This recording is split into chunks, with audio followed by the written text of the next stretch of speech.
gorgeous day. I'm just headed out to the back garden to plant some of our spring veggies. So I've already planted this bed behind me full of onions about 6 inches apart.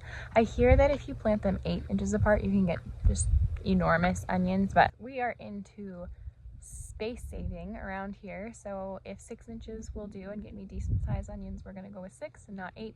And actually, I have more onions still to plant. I planted about 100 here and then along some borders, and I'm gonna use the rest of the border space to create a visual border of onions and to just maximize the way that we're using our space. So we'll create a little line of onions down this row of the garden. And then up on all the trellises, well, not up yet, but hopefully up on the trellises, we will have our peas growing up. All of the trellises have been planted with different kinds of peas. We've got a lot of sugar peas for snacking and then some shelling peas for storage as well. So one of the things people are constantly asking me when they find out that I'm a writer and I homeschool our 4 kids and I tend this really big garden is, how do you do it all? And I will say one of my favorite things about gardening is that I get to do it with my kids. And that's actually what inspired the Little Gardener section of my new book, Grow Where You're Planted, Reclaiming Eden in Your Own Backyard. So this bed here is planted with some brassicas. It's got cabbage and cauliflower in it. And this side, I'm doing a little experiment because I want to see how effective this insect netting is. This isn't frost cover because it's actually not been cold enough that we need a frost cover to protect. The brassicas are pretty cold hardy. There's not going to be any hard freezes. Please, please, please, Lord, no hard freezes. But I wanted to do an experiment because this insect netting, yeah, it does provide like a couple of degrees of frost protection. It makes it a little bit warmer. Oh, the magpies are back. Battled the magpies a lot last summer over our cherries. The insect netting, if you go around and you bury the edges, supposedly this will be a great protection from those white butterflies that are so pretty as they flutter around and they eat up all of your brassicas and aphids too. I get a lot of aphids on our brassicas. So the insect netting prevents the insects from, the butterflies from getting there to lay their, I guess they're technically moths. Are they moths? But anyway, the insect netting protects them, the plants, and you don't need to worry about other insects getting in because you don't need pollinators for things like cauliflower and cabbage and broccoli because you're eating the flowering part. You're not eating the fruit from a flower, so it doesn't need to be pollinated unless you wanted to save your seeds. Then you would need to let it be pollinated. But if you want it to be your food and not insect food, the netting is a great tool for that. It looks like it held up pretty well. We had some savage winds. I mean, we get pretty bad winds generally in spring, but we had really, really savage winds yesterday. And so I was a little anxious to come out and see how they held up, but this one looks like, yeah, it's come a little bit uncovered and I'm gonna have to go around and bury that again. But the other one that's on the broccoli, I'll show you in just a minute, it looks like it held up great. So I think I'm gonna be investing in some more of these covers so that I can expand the spring garden next year. In my newest book, I share the story of how we got into organic gardening and some about my struggle with autoimmune disease, but mostly it is a prayerful and practical guide to growing food for your family all year long. The book includes step-by-step instructions, a monthly chore guide, seasonally inspired garden-to-table recipes your whole family will love. If you've ever wondered if you could grow food in your own backyard, Grow Where You're Planted is for you. Planting from sets, I actually haven't tried planting from seed yet, although I am going to try that this year because, let's get these weeds out of here, because I went to buy the sets from the same local farm that I get them from normally, and unfortunately these looked fine. These look great, the yellow onions, but the red onions looked terrible, so I'm not going to be, they just were very moldy, so I didn't want to take a chance with moldy onions. So the onions are going in. They're easy to cure. There's not a lot of preserving. Although if they were going bad, you could preserve them by turning them into onion powder, which is a great way to stretch your garden onions if they do start to go bad. We just didn't have that problem. We don't have a cold storage or anything like that. We just put them in the pantry after I cure them. And curing is just that process by which you lay them out so that they can dry. So as I plant them, I am still leaving the top visible because onions don't like to be planted too deeply. They'll grow bigger. And one trick that market farmers use is they will brush the dirt off to the side as they bulb up. So they're actually kind of, as they're growing, they're kind of sitting on the top of the soil, which is sort of counterintuitive. You think of a root vegetable being underneath the soil, but that's not the way that onions like it. They also really don't like to be crowded. They like to have room. So the onion bed should be well weeded.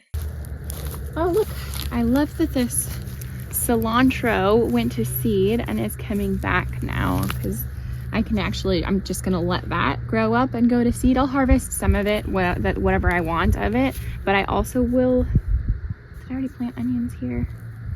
Oh, I already planted this bed. Planted a few the other day with my son. What I was saying about the cilantro going to seed, so this was in here in this bed last summer. I let it go to seed and it's now coming up. It's one of the first things that's growing, which is great because now I don't have to plant cilantro. So I will harvest some that I want for fresh eating, but I will intentionally let it go to seed, because if you're always letting a little bit of the cilantro go to seed, one, it's great for pollinators, ladybugs, especially if you battle aphids in your garden. The ladybugs love that kind of structure of a flower where it's a bunch of little blooms all together. So one, it attracts ladybugs, great, but as it goes to seed, it will then, it's sort of like an automatic succession planting, right? You just get a continual harvest if you are letting it multiply itself like it does in nature. So that's a big bonus there. So let's move on to a bed that I haven't planted yet.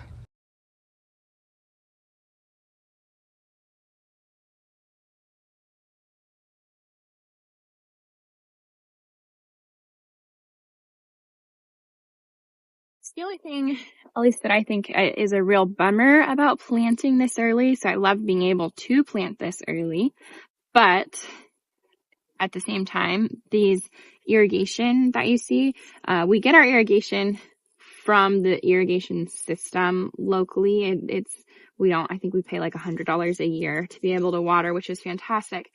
That's a little close. But the downside is it doesn't turn on.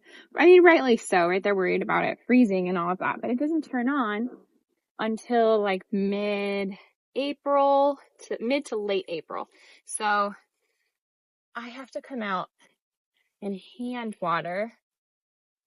And since there's not too much chance of it being like super freezing cold, I think I'm going to use the hose. I have been just biting the bullet and watering with a watering can, and that has not been very efficient.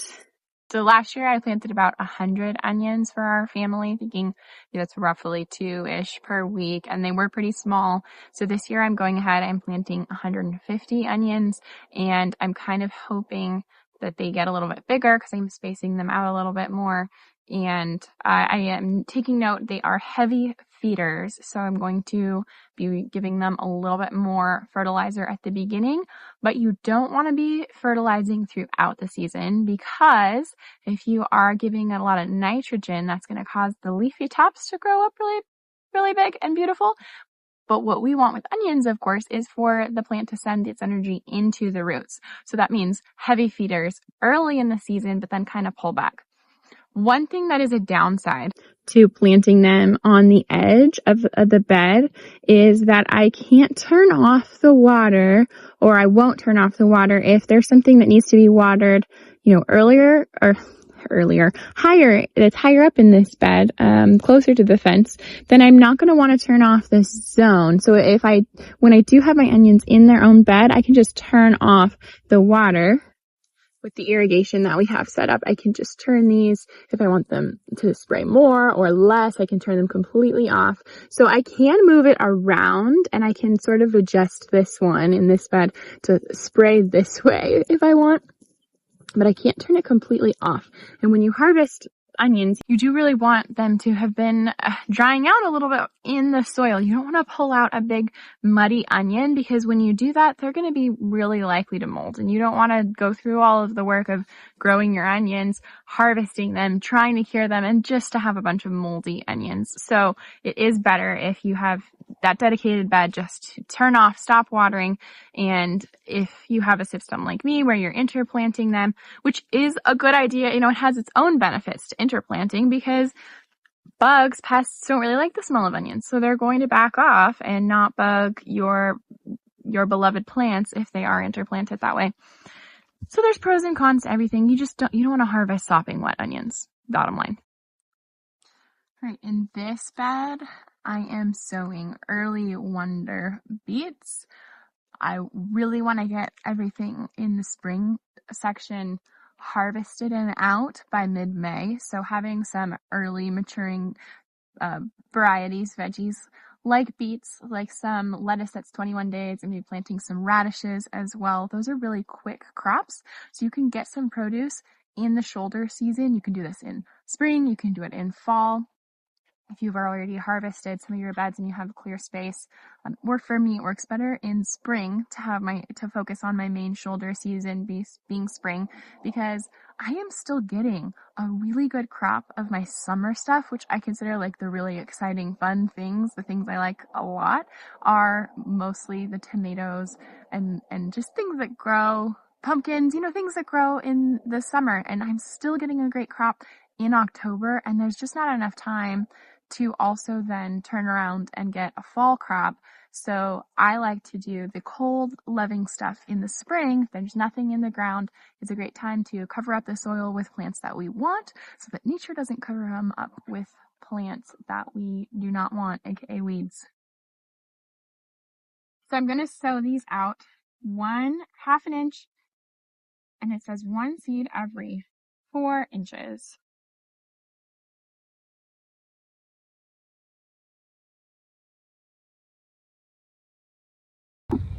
Next up is butter lettuce. Now, most lettuces, I really don't care about getting a full head of lettuce. I just throw the seeds out there, and then you come and cut them, and they grow back, and come and cut them, and you just harvest them as baby greens.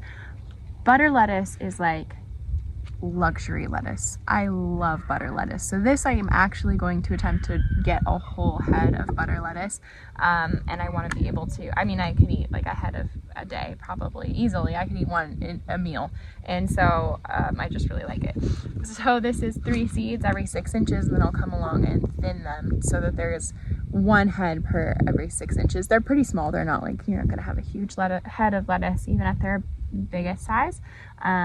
But this says that they are bolt resistant. So that means even when it starts to get a little bit hot, I'm not going to have the plant bolt and send, a stalk upward, get really bitter, and go to seed as quickly as I otherwise might. So that's really important, because right here I'm growing in full sun. There's nothing that's going to come and shade it to give it a little bit of extra time. So if I had a variety I liked that was going to bolt really quickly, well, I would put that in the shade so that at least I'd have it a little bit longer, because it would stay cooler in the shade. No, this is full sun, and so I'm glad it is going to be bolt resistant. And this variety is from Botanical Interests. I do have my onions here, so I'm not going to start right at the edge of the bed. I'm going to give it that 6-inch distance and go ahead and put this bed. I am planting watermelon radishes. These are way less spicy. I do like the heat of a good radish, or a French radish is actually a good one to plant, because instead of being round, which those can be kind of hard to cut, it's elongated, so this just makes things easier in the kitchen. But these grow really big compared to those other radishes. These are called watermelon because they do have this pretty pink color in the center. But for a while, because of my autoimmune disease, I had to be full on paleo, which was really difficult. You can't have even like corn chips, which right now I'm kind of just sitting gluten-free. I wish I could have bread. I love bread. The watermelon radishes, when you cut them up, make a really good substitute they make an acceptable substitute for chips. So they're a great snack with guacamole, and I would still eat them that way just because I've grown to like them so much. So I'm gonna plant them. These are gonna go 1/2 inch deep and 1 inch apart for harvest in 50 to 70 days. So that's a pretty great turnaround for a spring crop.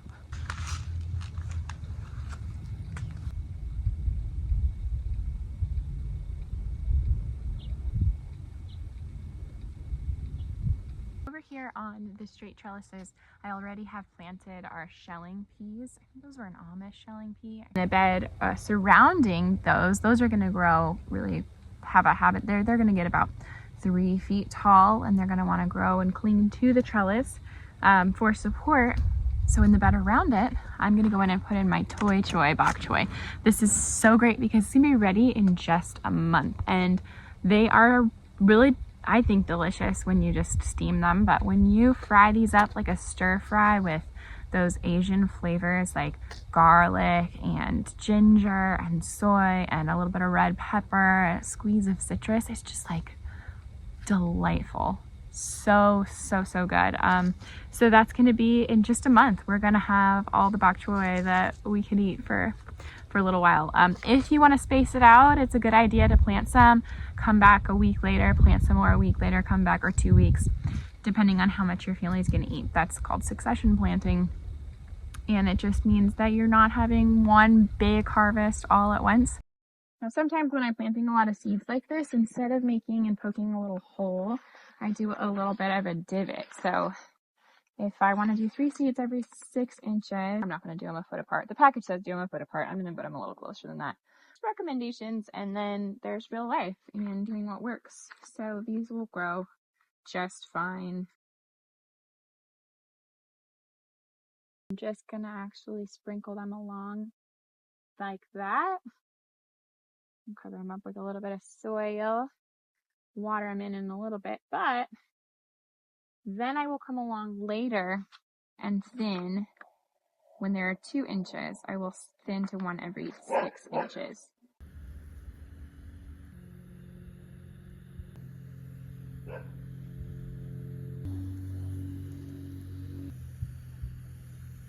What's going on? What do you see there? I see carrots that live each other.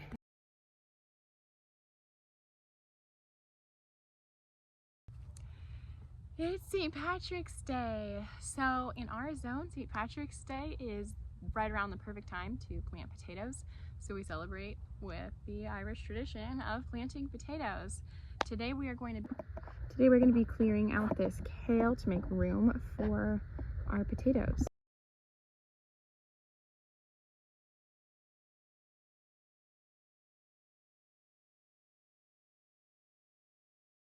I guess we're having kale for dinner. So this year I got all new seed potatoes. We got a little bit of blight last year, and I was reading up on it and realized that blight usually doesn't carry over in the soil, but it can overwinter in your seed potatoes. So we're clearing out the seed potatoes. We got all new seed potatoes. So out here in the back garden, I'm planting a full bed of German butterball potatoes. I was trying to play with maximizing harvest, but also maximizing storage time. So I've got inside the fence, we've got some russets going in my deep raised bed, and then the kids planted some Purple Majesty and Yukon Gold. So they all should be varying degrees of blight resistant, good yield, but then also store a really long time, which is our goal.